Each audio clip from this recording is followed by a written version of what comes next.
নমস্কার বন্ধুরা, সাগরিকাস কিচেনে স্বাগতম। আজকে আমি উপস্থিত হয়েছি নতুন একটা রেসিপি নিয়ে। রেসিপিটা তৈরি করতে কী কী উপকরণ নিয়েছি দেখে নাও। চ্যানেলে যদি নতুন হয়ে থাকো চ্যানেলটি লাইক, কমেন্ট, শেয়ার, সাবস্ক্রাইব করতে ভুলবে না। পুরো ভিডিওটা দেখার অনুরোধ রইল। আমাকে সাপোর্ট করো, পাশে থেকো। প্রথমে এখানে নিয়েছি একটা কলার মোচা। কলার মোচাটা ছাড়িয়ে নেব।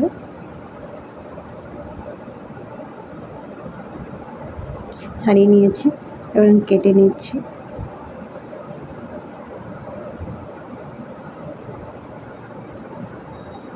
এভাবে ছোটো ছোটো করে কেটে নেব।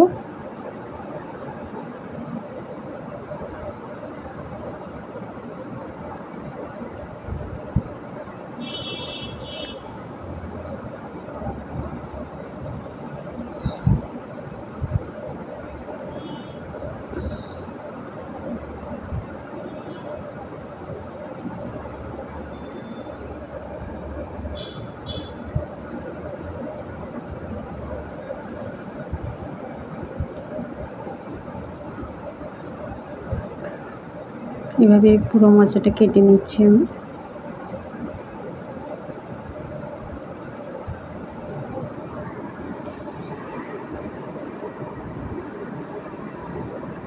প্লিজ এইভাবে বাড়িতে রান্না করে দেখবেন।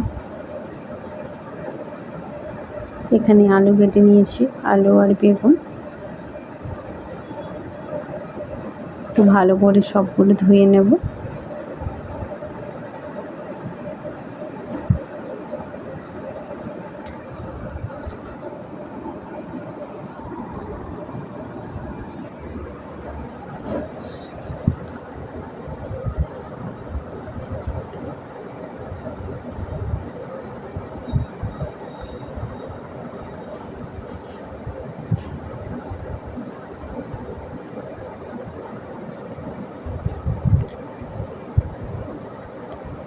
এখানে মোচাটাতে আমি লবণ মেখে রেখেছিলাম 15 মিনিট।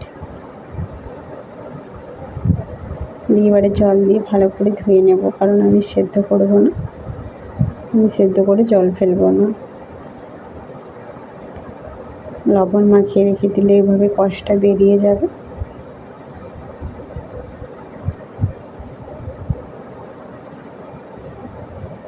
বেশ করে 2-3 বার ধুয়ে নেব।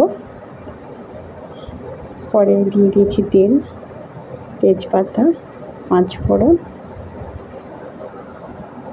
কাঁচা লঙ্কা, আদা,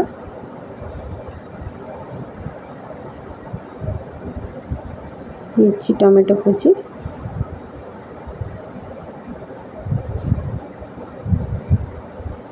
এখানে কিছু গুঁড়ো মশলা অ্যাড করলাম, জিরে গুঁড়ো, লঙ্কা গুঁড়ো, ধনে গুঁড়ো, হলুদ গুঁড়ো,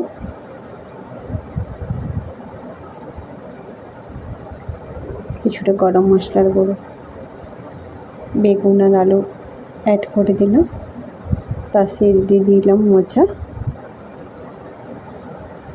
সব উপকরণগুলো একসাথে ভালো করে কষিয়ে নেব।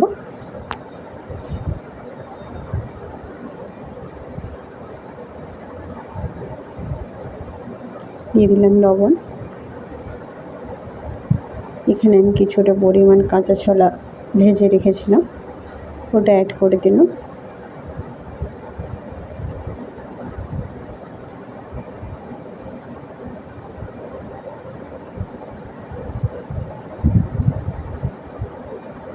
সব উপকরণ ভালো করে কষিয়ে নেব।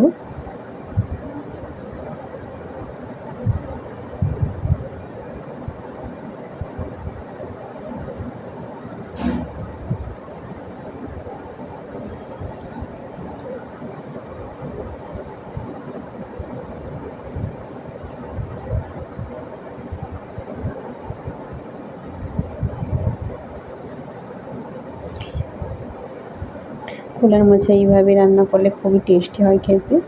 আমি খুব অল্প পরিমাণ জল দিয়েছি, কারণ সবগুলো সেদ্ধ হয়ে গেছে কষানোর সময়। তো ভিডিওটা ভালো লাগলে অবশ্যই লাইক, কমেন্ট, শেয়ার, সাবস্ক্রাইব করতে ভুলবেন না। প্লিজ এভাবে ট্রাই করুন বাড়িতে।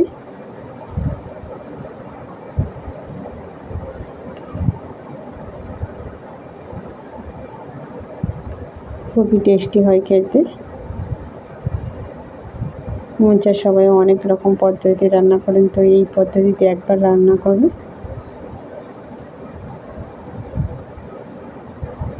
সবারই ভালো লাগবে, ছোট থেকে বড় সবাই খেতে পারবে।